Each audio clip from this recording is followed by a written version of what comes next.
The upper limit problem is the tendency to sabotage ourselves when things start going better. It's as if we have a built-in upper limit on how much positive energy we can feel, how much love, how much money we can make, how much of a contribution we can make. Early programming puts these limiting beliefs in our heads about how much love we can experience or how much success we can experience. So later on in life, what happens is things start moving better for you. You start learning some things, but then up come these old limiting beliefs from the past and pull you back down. So what the book, The Big Leap, is all about, as you know, is all about how to spot those upper limits and what they're based on and how to clear them up so you can live in your genius zone. A lot of gifted people internalize this fear of really being fully out there, fully realized, fully expressed, because they don't want to steal the light from everybody else. And I want to put that to rest. I just want to look everybody in the virtual eye here and tell them that it's okay to shine your brightest, because it doesn't make other people feel bad. What it does is inspire other people, because we need more genius on this planet. We need more people who are willing to go all the way to their full creative contribution to humanity. That's the beauty, I think, of life, that spiritual growth and manifestation don't have to move linearly through time. You can have a sudden awakening where you say, oh my goodness, I do deserve love. I deserve full abundance. And you kind of wake up out of the trance of your upper limits. That's what I did 35 years ago, is kind of wake up out of my own upper limits trances.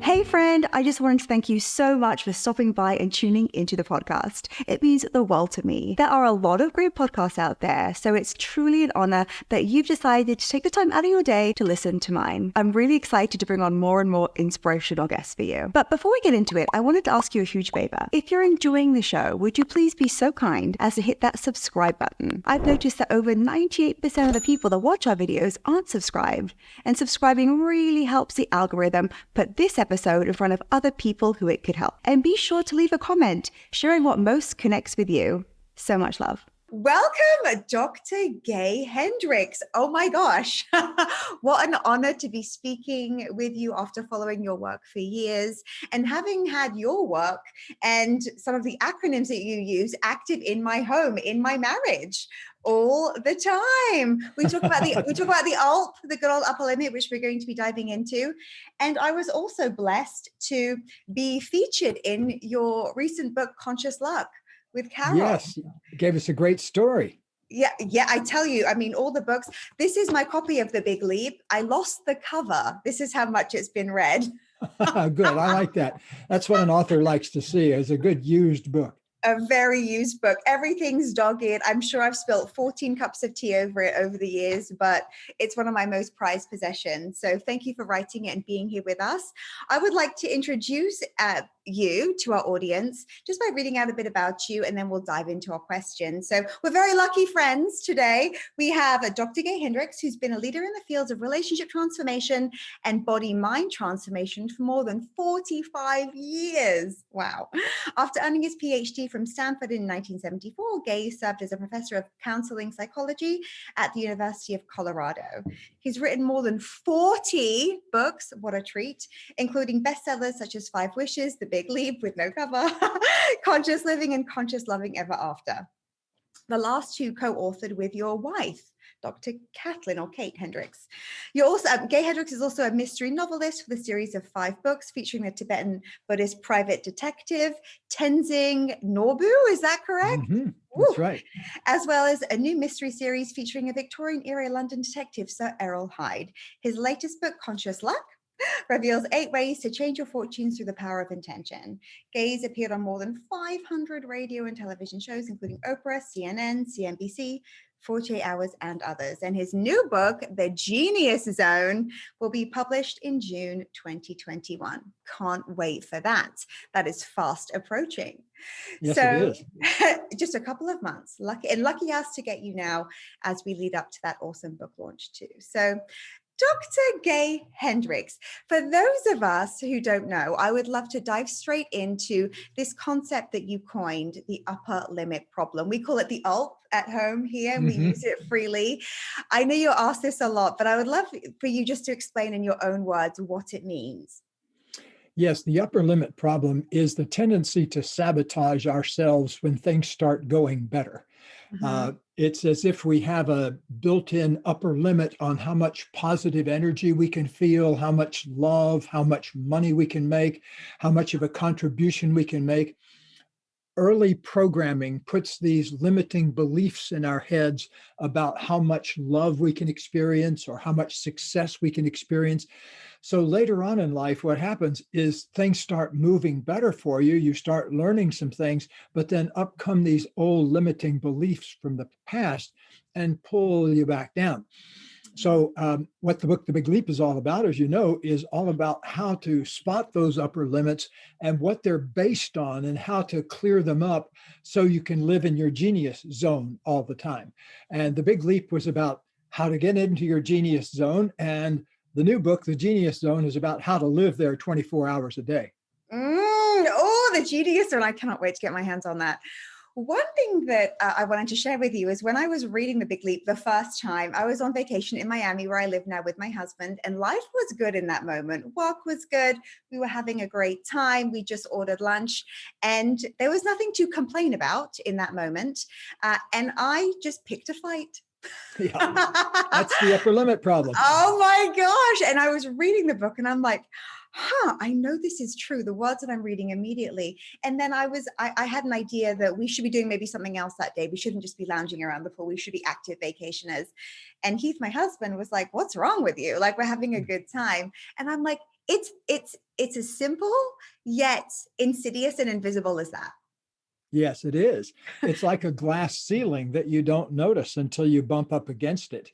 And the interesting thing about it is that in my own case, I found this in myself when I was, probably now 30, 35 years ago. I started noticing my own tendency to upper limit myself. The first thing I noticed, I was overweight at the time, and I was trying to lose some weight. And I would be on my diet, really do well for about 3 days. And then it was almost like I unconsciously would kind of go into a trance and eat a whole bunch of things that weren't good for me. And then, I'd lose a pound or two over the few days, and then zip, I'd gain it all back. And so I started, why am I doing that? And I realized ultimately, and it's a realization that has kept the weight off me ever since, is that I had some kind of upper limit on how good I could allow myself to feel. And I guess I imprinted that at an early age, because every time I got to a place of feeling really good, I would do something to mess it up. And I noticed at the same time, this was in my pre-Katie days before I met my wife, and my girlfriend and I, we would get along well for a few days or sometimes even a week or two. And then one of us would pick a fight, and there it would go, and then we would down into a spiral for a few days, and then it would take us a while to get out of it. I've never been one that could just snap out of it. It sort of takes me some healing time after I've been in a big domestic drama of some time. Yes. And so I started noticing that, and that's when I began to call it the upper limit problem. And fortunately, at the same time, I was doing a lot of therapy work with some really brilliant people that were being sent to me. And at the time, I was just coming out of Stanford, where I got my PhD, and I was still working there in the Bay Area for a year after before I went out to Colorado to take a professor job out there in the counseling psychology department. And I was working with a lot of these high-tech executives that were in those early companies that are now huge companies like Hewlett-Packard and Intel. At the time in the 1970s, they were just kind of getting underway, but they had these most brilliant people. And in therapy, I discovered one after the other, they would have a big breakthrough and something would go well at work. Then they'd go home that night and have a huge blowout argument with family. Yes. Why is that? So that's when I started really looking into where the upper limit problem comes from, and particularly how we can fix it. This is revolutionary if you allow it in, right? Because sometimes we think, oh, this is just, how life works. Or, well, of course you fight. That's just what spouses do. Or, sometimes you lose money, or sometimes, you have a DUI. I mean, whatever it may be. I was actually when I've written about your work, Gay, I've mentioned that, I call it sometimes referring to the Oscars curse. Have you heard of the Oscars curse, where you win the golden statuette and it's a very high probability that you're going to get a divorce? Oh, I didn't know that. Yes. So an actor or an actress often who wins this coveted Oscar often gets divorced. There's been articles about it. There's been weird statistics on it. Or otherwise they'll have some type of DUI or some type of issue with substances that becomes public. And I'm like, it's that upper limit problem. That's kind of what I keep coming back to. I follow golf. I watch golf tournaments sometimes, and I play golf. One of the things it's the same thing, that a player will win $1.5 million one weekend, and then the next weekend they won't make the cut to even get into the tournament. So what happens during that? I was able to predict something. I predicted. People always ask me. I published a little book called Conscious Golf way back in the 90s, which happened to coincide with Tiger Woods getting well known. And I made a prediction at the time. I said, Tiger Woods never had an adolescence. Look out for him to blow it out big time by doing something adolescently stupid in his 20s. Well, wow. Well, and in a way, now this is an even better version of it, but not as dramatic. Jordan Spieth won the $10 million FedEx Cup, and then for the next few years didn't really do as well as he had before he won it. So what happens there? In his case, he wasn't out partying or drinking or anything like that. I don't know what had happened, but he didn't have a big blow up like Tiger Woods did. But still, there's this tendency to have things happen right after you've had something good happen. So we've got to be really on the lookout for that. Now, if you read The Big Leap, you probably noticed that I trace it all down to certain fears that many of us carry around with us. Four of them. Yeah, exactly. And I'll tell you what they are. Even I know you know them probably. I do. I'm so excited to talk about these. Yes. One of them, which I bet almost all of us, particularly your viewers and your listeners and my viewers and my listeners that buy my books and everything, almost all of us suffer from what I call a fear of outshining, which is, as kids, we maybe saw that we were maybe a little brighter than some of the other kids, and we got told not to shine our light too much so that other people didn't feel bad. And so we developed this fear of outshining other people. We want everybody to shine just as much as we do, and everybody else wanted everybody else to shine just as brightly as we did. But it didn't work all that way all the time. What happens is the case of a lot of gifted people internalize this fear of really being fully out there, fully realized, fully expressed, because they don't want to steal the light from everybody else. And I want to put that to rest. I just want to look everybody in the virtual eye here and tell them that it's okay to shine your brightest, because it doesn't make other people feel bad. What it does is inspire other people, because we need more genius on this planet. We need more people who are willing to go all the way to their full creative contribution to humanity. We're in a time that cries out for genius. And that's why I had to write these two books, The Big Leap and the Genius Zone, because I just feel like if I ended my life without really making this very clear, I wouldn't be expressing myself fully. So these books almost wrote themselves. I was sitting there doing it at 5 a.m. in the morning, but they felt like they were coming through me rather than being thought up by me. And that's the best thing to happen as a writer, when you feel like you're being used to write something that's even bigger than you are. And that's the way I feel about The Big Leap and the Genius Zone. And the crime of outshining, I know in your book, you speak about your relationship with your brother and how that was one of your limiting feelings. I don't want to be too big. What about him? What will my parents think? So that's, if you go through the book, that's the fourth, the crime of outshining. Can we touch on the other three too? Yes. Yes. Another big one Mhm. is a lot of people fear success, fear going to their full success. I'll put two of them together. One is because they fear that success will bring a bigger burden. They already feel burdened and they think, okay, if I get bigger, it's just going to be more burden.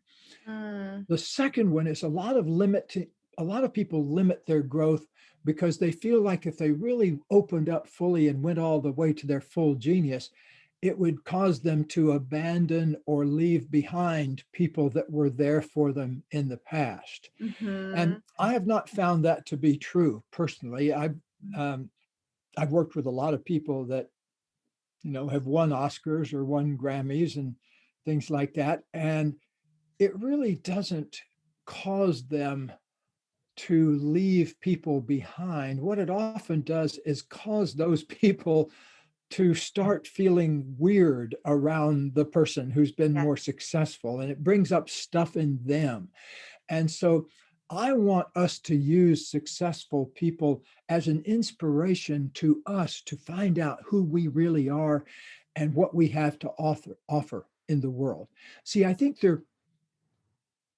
there's something deep in human beings that wants to come out. That genius that we have inside us, it wants to be birthed into the world. It wants to be released in the world. And if we don't feel good inside. So I think there's a health benefit to opening up to your genius, because the more you can feel that kind of whole body, soul depth exhilaration in yourself about what you're doing, it's bound to be good for your health. I know I haven't had, since I dedicated myself to living in my genius full time, Mhm. which was about 25 or 30 years ago, I haven't had a cold or the flu in 25 years, which I think is unusual because I used to have a cold a couple of times a year and often get the flu, whatever was going around. Mhm. But I think something about the way, if we use ourselves fully, something happens inside us that is a health-based kind of thing, that kind of a Mhm. benign exhilaration that's good for us at the very core of ourselves, even physically good for ourselves. So knock on wood, I hope this year isn't the one I get a cold and blow my whole 25-year record. But you know, in the new book, the Genius Zone, I quote a quote that has become so central to my life. It's a quotation from the Gospel of Thomas, which was one of the apocryphal Gospels that didn't make it into the official Bible. It had, I guess, too much radical stuff in it that Mm. they didn't bring it into the official Bible. But if you go back and look at it, there's a great book by Elaine Pagels called The Gnostic Gospels. That's a lot about the Gospel of Thomas. But here's one thing it said. Mhm. It says, if you bring forth what is within you, what is within you will save you. But if you do not bring forth what is within you, what is within you will destroy you. And I'll tell you, that may sound a little harsh, but I found it to be absolutely true. That I've been working with people. I saw my first client in 1968. I'm not much good at math, but how long ago is that? Is that like about A long 50 time years ago. ago? It's 50. Actually, somebody's flashing me a cue card here that it's Yeah, 53 years 50. ago. Mhm. Wow. Mhm. Yeah. So, So what's within us that, oh, sorry. Yes. yes. Mhm. So, in the past 53 years, I've had the opportunity to see about 20,000 individuals and about 800 or 900 business executives and about 5,000 couples. And based on that experience, I will tell you that there's a yearning inside to bring forth our creativity. And it Mhm. becomes more important the older we get. In fact, Katie and I, uh, my wife, Kathleen Hendricks, Dr. Mhm. Kathleen Hendricks, is also called Katie around the house here. Mhm. And you can call her Katie also. Mhm. And we've co-authored a dozen books together. And Mhm. our most recent co-authored one is called Conscious Loving Ever After. And it's a book for couples at midlife and beyond, Mhm. 40s, 50s, 60s, 70s, up into the 80s. Mhm. And one of the key premises of the book that we discovered from interviewing tons of couples in that area is that creativity after the age of 40, and particularly after the age of 50, becomes absolutely essential to a marriage, a relationship, as well as to your own individual well-being. In fact, the way we say it here is that every breath you take after you're 40 is a choice between creativity or stagnation. Wow. Creativity or stagnation. Which are you going to breathe with this very moment? I implore everybody that's within my eyesight or earshot to choose creativity, because it becomes more and more of a big issue in your life if you leave behind your creativity in your 40s, 50s, and 60s. Mm. And when it comes to being creative, a lot of us can feel afraid, right? We can say, oh, what if this is a risk? What if it fails? What if people think I'm silly for creating this? And for example, right now I've launched something completely new because I just felt called to do it creatively, because I stopped drinking at the beginning of this year as an experiment, and I experienced a lot of upside. And I put together a workshop because I know people want to do an extended break. And I launched it. It's really fun. I'm in the launch phase right now. And I thought to myself, sometimes I think even drinking too much, if that ever happens, and it happens a lot, is that also an upper limit, right? It is absolutely an upper limit problem. In fact, I ask anybody who partakes more than a minimal amount of alcohol to ask themselves to check in and find out if it makes you more creative or less creative, because I can guess that in 99.9% of the cases, it makes you less creative. Here's the thing. Frank Barron, who is a real student of creativity, Dr. Frank Barron, he wrote books on creativity and everything. And he did some of the early work on psychedelics, like LSD and things like that, psychological effects of those. And somebody asked him, what's the best drug you've ever taken? And he said, it's alcohol for 15 minutes. And, people just keep trying to go back for that 15 minutes every time. And of course, it doesn't work because, we they see used to say what about that does. Yeah. They say the same thing about cocaine too. Cocaine makes you feel like a new man, and what does the new man want? More cocaine. And right. and Right. I've never had a taste for alcohol, so I'm kind of in the dark about that one. But I was an early pot smoker, and I also used to smoke cigarettes when I was in college. And I've kicked cigarettes and I've kicked those other things, but I'll tell you, the hardest one to kick was sugar. Right. I think sugar accounts for a lot of people's upper limit problems, because if you think about, I don't know if you've ever taken one of those glucose tolerance tests at the doctors where you drink a glucose thing and then they measure you. I did one of those one time, and it was pretty revealing, because they give you this little glass bottle of a very sugary liquid to drink, and you kind of have to chug it down. It's gross tasting, but you chug down this thing like 6 ounces of liquid or something like that, but it's packed with sugar. And then they measure your blood sugar over the next 6 hours. And for about the first half hour, I felt like the king of the world, because I had this sugar pumping through my system. A half hour after that, I wanted to take a nap. And then a half hour after that, I wanted to so it took me about 2 hours to recover my sort of normal state of consciousness. That was a long time ago. And I began to monitor my sugar intake a lot more carefully. And I found that eating is probably one of the main ways we upper limit ourselves. So it doesn't have to be an addictive chemical like alcohol or cocaine or pot or anything like that.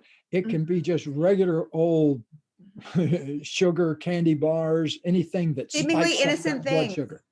Seemingly innocent things that are just that just surround us, that people do, right? We often just don't question it. I think it's like, well, this is normal. It's normal to drink, or it's normal to, and no criticism here, right? If someone drinks, that's their decision. Eat sugar, their decision, always personal. But I think sometimes this awareness of an upper limit, I feel like for a while when, our business has grown a lot, we've moved here, we're making, a lot of positive changes. I was like, what could another upper limit be? And I'm like, cool, I wonder what could happen if I release this.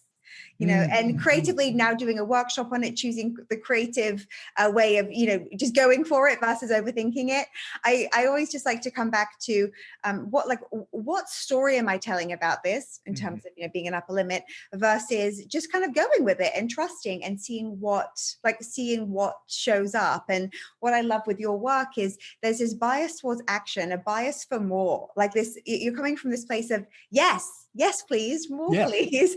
And I want to touch on the fourth too, because I think this is an important one, because we said there are 4 main reasons we hit our upper limit: the crime of outshining, thinking success brings another burden, believing we're being disloyal or abandoning people from our past, and then feeling fundamentally flawed as humans. Yes, I usually like to save that for last because it's in a way the most compelling, deep, darkening aspect of our belief system, that if you feel like you're fundamentally wrong, bad, sick, or stupid, any of those, anything you feel bad about yourself becomes a self-perpetuating prophecy that then brings more experiences like that.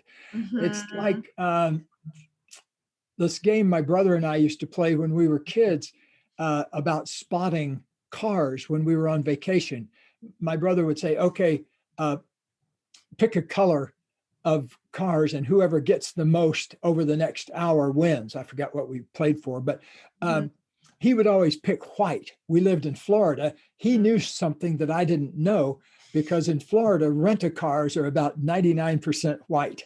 And so there would always be in Florida tons of white cars on the road. And I would usually pick some color I liked, like blue or red, and there would never be any of those. But he would always rack it up. So if you're looking for a particular sort of thing in life, either consciously or unconsciously, you're going to see that thing and block out other things. And so that's oftentimes what happens when people feel fundamentally bad about themselves, or to be more specific, a lot of us feel fundamentally undeserving of love. Yes. That something has happened in our past. Somebody has convicted us of an imaginary crime, like being unwanted, or being making a unloved. mistake that was unacceptable. Yes. Yeah. Also, like your family, like I come from a family, we were on welfare, we lived in different shelters at different times. And I always thought, like, oh, people can't know about that. Like, because that's not okay. So that's why I love to talk about it. Now I'm very open about it, because I'm like, if this is the truth, and a lot of that wasn't my fault, and there were blessings there for sure, then maybe that helps. Right. It helps me. It helps others. I know. And it's amazing, isn't it? How you would start there and end up doing what you do in Miami, Florida. That's a miracle in itself. I know. And then I always think, with my upper limits now, I'm like, what else? And I love this question. I mean, I don't even need to look it up, but I do. I just want to just read the exact words here. But how much love and abundance am I willing to allow? Right. Sometimes I'm like, oh, I allow all of it, but I'm like, but do I? Because sometimes you'll pay attention to the critics, you'll read the comments, you'll check your likes, you'll get some bad feedback, and it can unravel you for a couple of hours, and or a couple of days sometimes, or if you get a bad rejection of some sort. Yeah. And you actually list a lot of upper limit behaviors here, which I love. And my friends, let's be honest with ourselves: worrying, blame and criticism, getting sick or hurt, squabbling, hiding significant feelings, not keeping agreements, not speaking significant truths to the relevant people, deflecting. In fact, sometimes I even think not being able to receive someone's generosity is an upper limit problem. Would you agree with that? I would totally agree with that. I think I tell a story in The Big Leap. Maybe it's one of the books about trying to give my mother-in-law a compliment about her pie. And she was very close to that sort of thing. And I kept, Polly, that pie was delicious. And then she would say, oh, I don't think so. I don't think I put enough, whatever it was, pumpkin in it or something. And I said, no, it was just perfect for me. And then she would say, no, you should have seen what my mother used to be able to make. I can't make a pie to save my neck, And so finally I just gave up. Receive it. But you touched on something really, really important here that we all need to look at. See, I think a lot of people in our field are stuck on the receiving part of the equation rather than the giving part of the equation. That most of us, that enjoy conversations like this, that enjoy transformation, that like to see positive things happen. We're on a certain wavelength.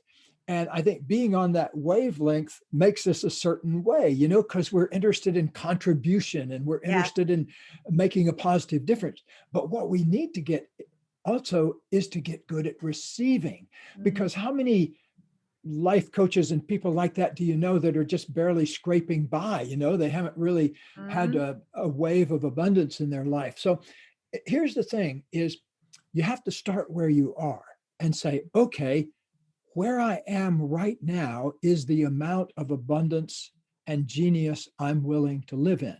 Now let me begin to expand from here.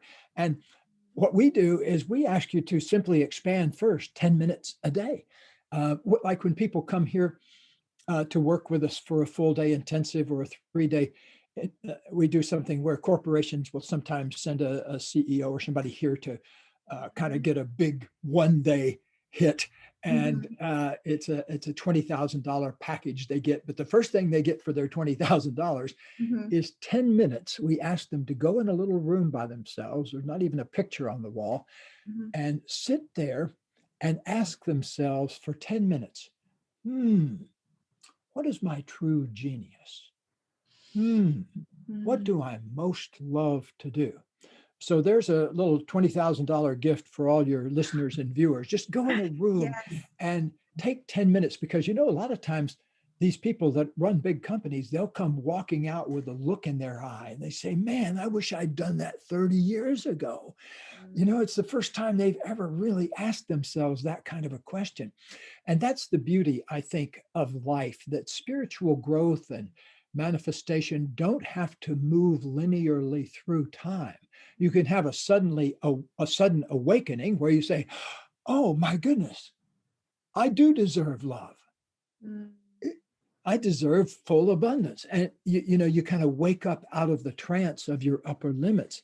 That's what I did 35 years ago, is kind of wake up out of my own upper limits trances. And what I did was just begin to take baby steps. I think first I set the intention of spending 30% of my time in my genius zone, where I was doing what I most love to do. And that took me a year or two to get up to there, but then I set 50% of my time. That was a big, bold one. Then in the 1990s, I set the intention of by the end of the century, I'd be spending all my time in my genius zone. And I made it by the end of the century, and have been for the last 20 some years.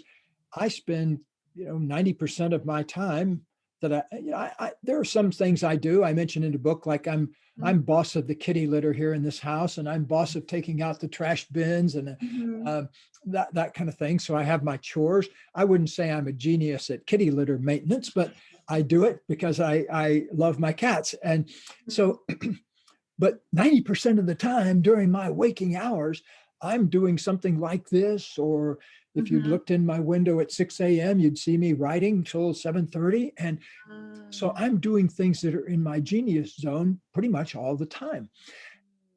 Wow, that's a good feeling. Maybe, I cannot recommend it highly enough. I feel like this, for some people, would be like, that would be so amazing, and yet not possible for me. They'd say, but I have to, like, I have to do this. I can't afford to outsource this or that yet. It's, all these things I need to do. And sometimes I know that we can cling to the behind the scenes stuff, or the stuff that that isn't unique to you, because it maybe feels safe. There isn't a creativity piece that's required. It doesn't require any courage. Do you believe too that that's also just an upper limit, believing what's possible in terms of how we can spend our time? Because, Gay, it's a rare thing to meet somebody who's like, oh yeah, I can pretty much do things I love. That's my week. What do you do? Oh, I love my career. Oh my gosh, I get to whatever it may be. This is by far the exception versus the rule, right? In terms of how people just show up. Even people who run their own companies, a lot of them are my friends, and they'll be like, oh, but I have to manage the team, and I have to do the P&L, and I have to. So like, how do you approach those kind of just very fixed beliefs? Yes. I recommend that people study carefully any of their if only I didn't have tos. So, because how many people have you met that say something like, I'd love to write a book if I didn't have to fill in the blank. And it's something, something real. If I didn't have to work 8 hours a day, or if I weren't exhausted from taking care of my kids all day, or if I wasn't out of a job, So, but that's why we start with 10 minutes a day, because everybody can find 10 minutes a day to focus on their genius. And if you focus on it 10 minutes a day, you'll find it is a positive addiction. You'll want to spend 15 minutes in your genius. Then you'll want to spend then you want to spend an hour. And as your genius unfolds, the means to keep it going will reveal themselves. For example, you'll see somebody who's doing a good job at something you hate to do. And you'll say, hey, can I hire you for 5 hours a week to do ... That's how we started. We started out with one half-time personal assistant way back. I think it was in the days before personal assistants even were called personal assistants. Right. Secretaries. Yeah. They were. Yeah. Yeah. But this was more of a gopher person, a person who would go for coffee, go to the copy shop to make copies. This was in the days before we could afford our own copy machine, and but I invite people to be very, very aware of those if only I didn't have tos, because they can be seductive traps. So sit down with a good listening friend or a good counselor or a good therapist or a good life coach and say, I want to spend an hour getting clear of all my ifs, buts, shoulds, and have tos that are in the way of expressing my full genius. I bet you could, in an hour of concentrating on that, remove 90% of them, because here's the thing, most of them are in our heads. They're not in actual reality. Yes. I know of a famous woman who writes romance novels, and she writes them under an assumed name. So I'm not going to even tell you what. But she does it from midnight to 4. Wow. Midnight to 4. Wow. I can't even hatch a reasonable thought after about 10 o'clock at night. I can't even watch TV at midnight. I know. My wife has shows she watches at 10 o'clock. I hear them out of my ear while I'm asleep, I very rarely make it till even 10:30, even if it's a very exciting detective show. But so here's the thing. Yeah. She has another job. I mean, not a job, but she has other commitments. She has a special needs child. I'll put it that way. That takes up a tremendous amount of hands-on energy, and then to sit there from 12 to 4 and crank out in the morning and crank out romance novels. That's mind-boggling to me. That's how human beings can get committed to their genius. And so one of these days, one of her romance novels is probably going to take off, and they make a movie out of it or something, and she'll it will. Like J.K. Rowling, living in a castle or something. But until then, she's happy to just fuel her creativity with some extra coffee and do it till 4 a.m. And so yes, I admire the heck out of that. Me too. And we need to seek out these stories. We need to see what is happening and pay attention, because no one else is going to do this for you, right? I mean, sometimes we'll think, okay, so spend 10 minutes. So Gay's saying 10 minutes, my friends, right? Like 10 minutes. The things I could do if only I didn't have to, right? Come up with a list. Let's look at our reasons, right? No one else is going to do this for you. Right. There's not like a day of reckoning where someone's going to come to your house, knock on the door and say, okay, zone of genius time, my friend. You have been, hitting it hard too long, doing too much, taking on too many burdens. Like, it's your time. You have to do this. And like 10 minutes, this question, it's surprising, how rarely we even think that this is possible, just kind of tapping into what is available, and it's just another way of being. But that's also an upper limit, right? That's also, I can't do that. That's people who have the luxury of help and the luxury. It's like 10 to 4, right? With a special needs child, there are people who are out there doing the things that we dream of doing because they're giving themselves the permission to go for it. They're not seeing the limit that we're seeing. And Gay, one thing that I love that you explain in the book is the Russian doll method of looking for your zone of genius. Are you able to share that for a moment? Yes. You know how these little Russian doll sets are a doll within a doll within a doll.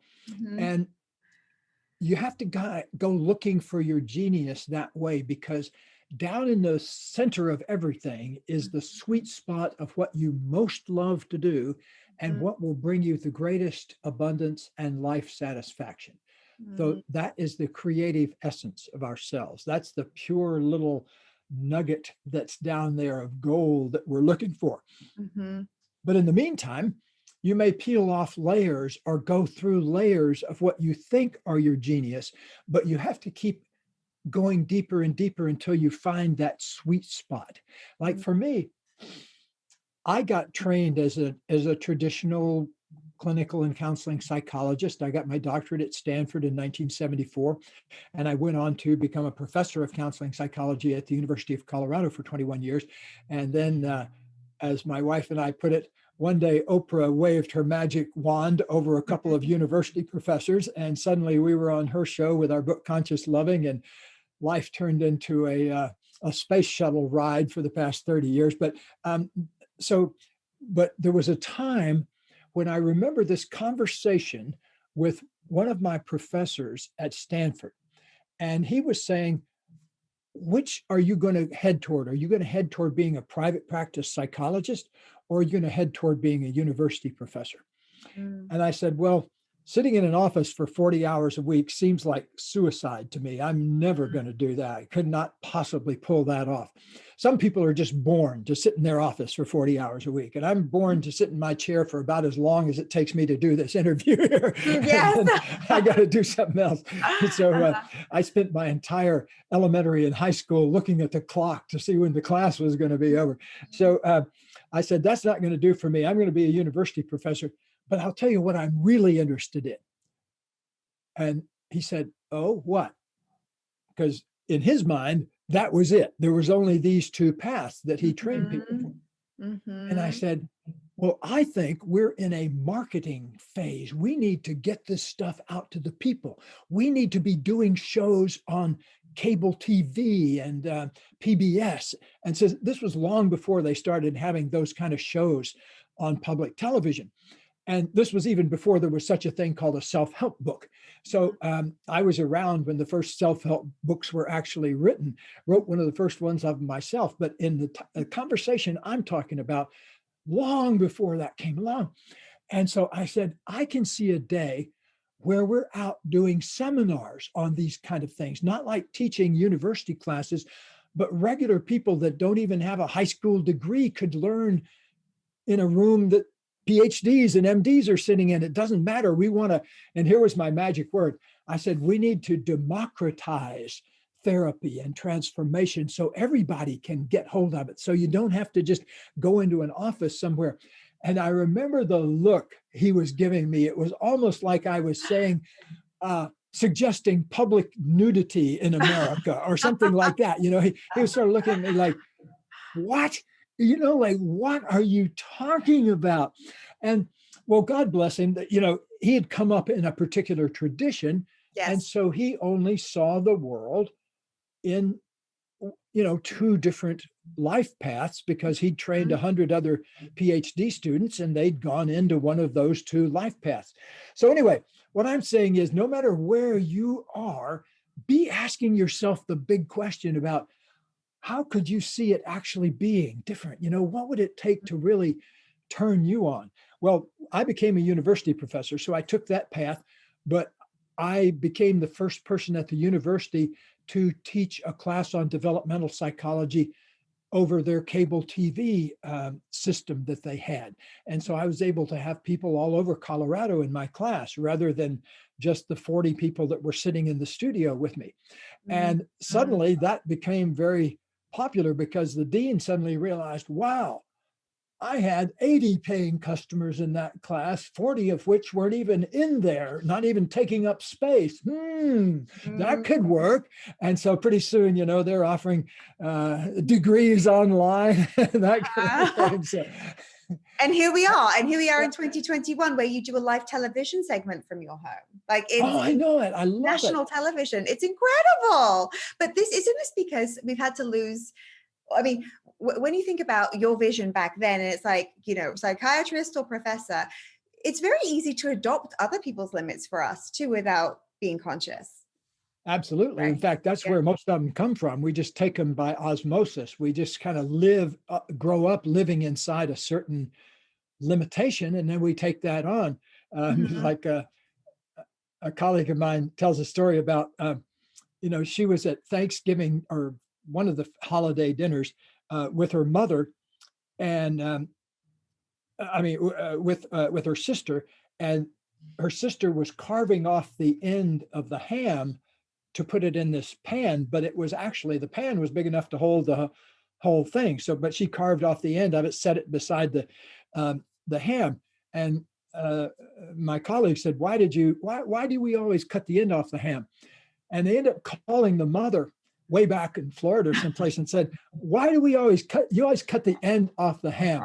And she said, oh, it was because Granny, her mother, the pan didn't fit. The ham wouldn't fit in the pan. And so, so they got 3 generations of ham hacking because of one person's ill-fitting pan a long time ago. Oh, and think about this. I mean, this is ham. That's not that serious, right? You lose a bit of meat. But when you think about our lives, like, I grew up hearing rich people are evil, right? Like money doesn't grow on trees. The only way out of, a situation is if you have a bit of luck. You need a little bit of luck to help you get by.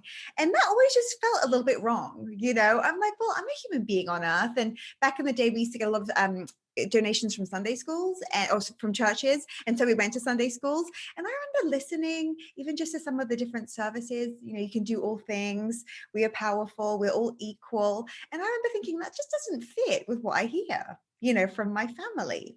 And it's funny how I feel like young us is wise.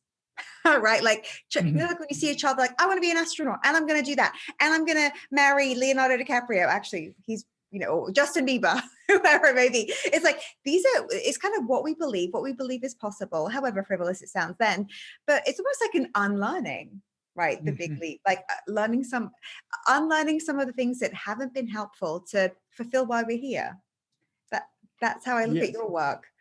Well, thank you. One of the things that I think is one of the biggest factors in human growth is openness to learning.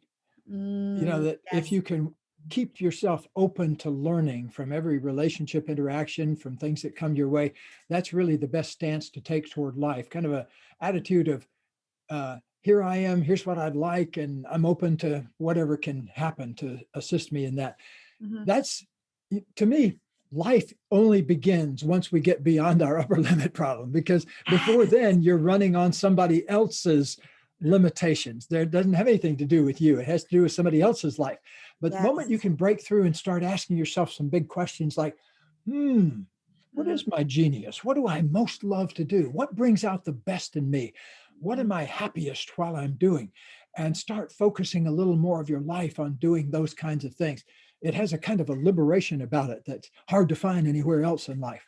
Oh, yes. And because I work with a lot of people when it comes to growing their businesses and becoming more visible and fulfilling, bigger goals, making more impact, what would you tell someone, Gay, who says, I really want, just say it's to become an author, right? Who to like your friend, to become a very successful author and impact people with just say it's fiction, right? To move people and entertain them with my fiction. What if our desire for that and our belief that you just can't reconcile them? It feels too out there. Like, you recognize you have an upper limit problem, and you recall your desire, but your desire doesn't bring you joy because you're like, it's definitely, it's my vision, but I don't know how I can get there. Like the programming, it still feels too heavy, or there just still feels like there's like an ocean between you and your dream. How would you start to chip away at that? I mean, or what would be your method for beginning? Trust baby steps. Focus on baby steps. Focus on things that you can do this moment, or things that you can do within the next 10 minutes that foster your genius. Go in a room by yourself if you've got 10 minutes and doodle the question, what is my genius? If you don't know what it is, just open up that dialogue with your genius. Baby steps, 10 minutes, or Yes. even, I always say, all you need is one positive thought about a given area, and that points you in the right direction. So at some point, you said to yourself, hey, wait a minute. Just because I started out poor or living in a shelter doesn't mean now I can't live in a great place, or it doesn't mean I can't have a great life. Somewhere you got the idea that sort of didn't matter, that you could invent something in the present. And to me, that's one of the most powerful things in life, is that, unless you're being tied down and have people piling on you under a blanket or something, almost all of us have the power to say, what do I want? Or, what do I most love to do? It's part of our freedom that we don't often take advantage of. I'm in the habit of asking big questions, even when I'm sitting around. When I used to fly on airplanes a lot, not for the past year or so, but when I used to fly on airplanes all the time, I have some of the great conversations of my life with somebody sitting next to me.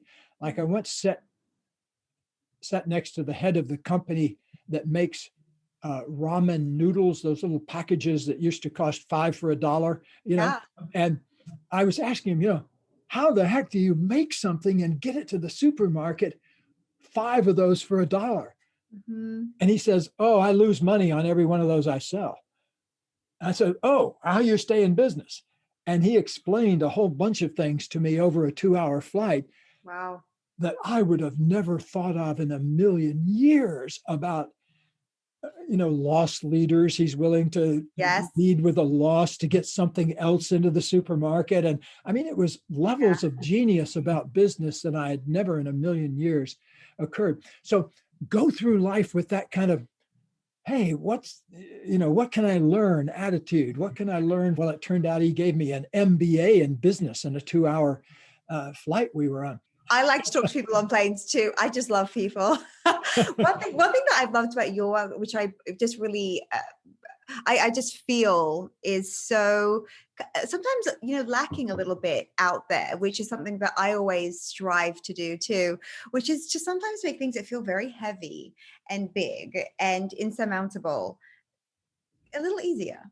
Right, a little lighter, a little bit more possible, and not through doing deep, heavy work necessarily. But you said one positive thought. One. Not long ago, I was just speaking with someone who's like, I don't know how, and I'm like, you don't have to do it alone.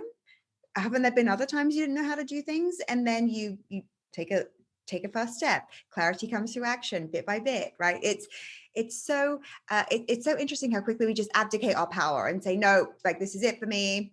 nothing left to learn. I'm at a certain age. This is my future. We're so willing and happy to do that when we're just such powerful beings. And I think human ingenuity, like human innovation, our ideas, isn't this the gold? Like it's incredible, taking back that power, taking back the power over. I was just thinking about a good friend of mine that I play golf with sometimes.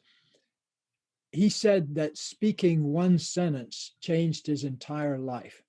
17 years ago, after 20 years of blackout drinking, he got up in front of a group of people and said, hi, my name is Jim and I'm an alcoholic. And he'd spent years denying that he had a drinking problem. But that sentence, just getting that sentence out of his mouth and making a commitment to not take a drink that day, that's the kind of one positive thought that I'm talking about.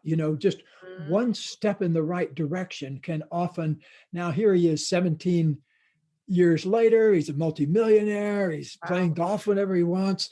And so things like that to me are just the most juicy things about human life. I get to live on a steady diet of miracles because of the work I do. But still, when somebody tells me something like that, it still just warms my heart. Me too. And I think to myself, sometimes you even just look at the earth, right? We're 80% water, right? The earth itself. And we don't know 90% of what's in the ocean beneath a certain level. How can we be cynical? Yeah. We don't even know enough. Like, we don't know anything. And we're so quick to know everything and to be like, well, that's wrong. This is a problem. There's another problem that's coming up. Wait, did you think about that problem?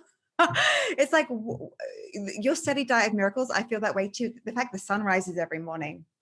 Or just think that you and I mean, there are almost 9 million species on this planet. And you and I are the only one that can have a conversation about upper limits and luck and things like that. I mean, half the species are bugs. So we have this exalted position. We can do these amazing things. Yes. It's like I said in The Big Leap, it's like we are born as a Learjet airplane that can fly at 40,000 feet, but we use it to plow potatoes with, up and down the potato field, instead of soaring to our heights that we can soar to. And the question that you love to ask is, how good are you willing to feel? How good are you willing to feel? How much love are you willing to feel? How much abundance are you willing to feel? And do you believe too that when we open ourselves up, the world will then just match it? Like the world can match our level of openness to what it is we're willing to receive. Is this what you see in your work? Yes, there's a wonderful quotation from the author Franz Kafka. He says, you don't have to do anything. You don't have to, all you have to do is sit still, very quiet, simple, and ordinary. He says, the universe will roll in ecstasy at your feet if you just allow yourself to receive. But most of the time we're out there in front, kind of pushing on life. Hustle, yeah.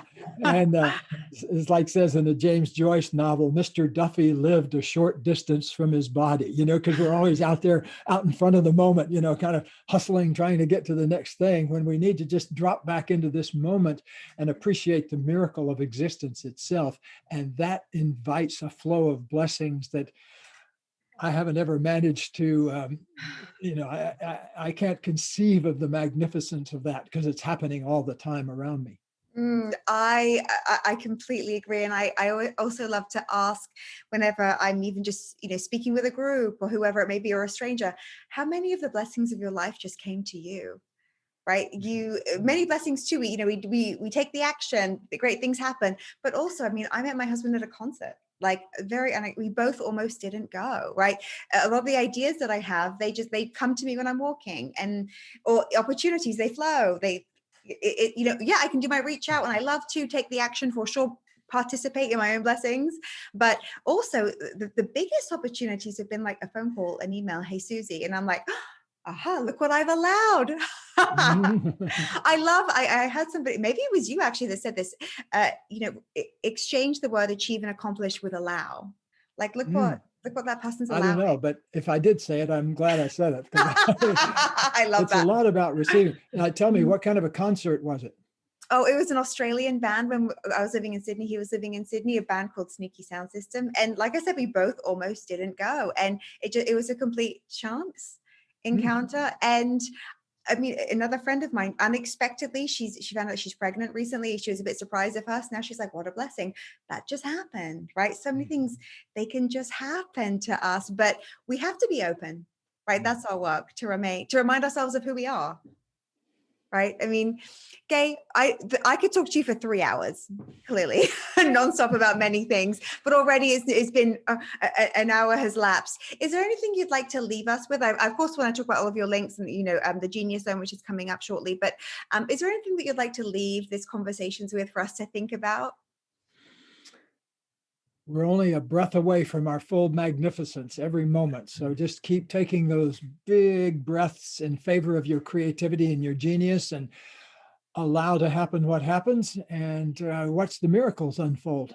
watch the miracles unfold. Oh my gosh. Okay. Thank you. Truly. Thank you so much. What a blessing to me this has been, spending time with you. My gosh, I've been looking forward to it for so long since we planned it. So the Genius Zone coming out in June, available for pre-order now, everywhere books are sold. Yes, it is. And thanks a lot, Susie. And let's reconvene maybe after the new book is out. Please, absolutely. And if someone wants to work with you, work with your team, hire you in some way, Hendricks.com. Is that correct? Yes, Hendricks.com, Hendricks.com. And also, I should mention our website that has our relationship e-courses and things. It's called heartsinharmony.com, heartsinharmony.com. So that's where you can find out all our things for singles and couples. Oh, thank you so much, Gay. What a pleasure and a privilege to spend time with you. I cannot wait to hopefully speak to you again and continue our fabulous conversation. So thank you very, very much.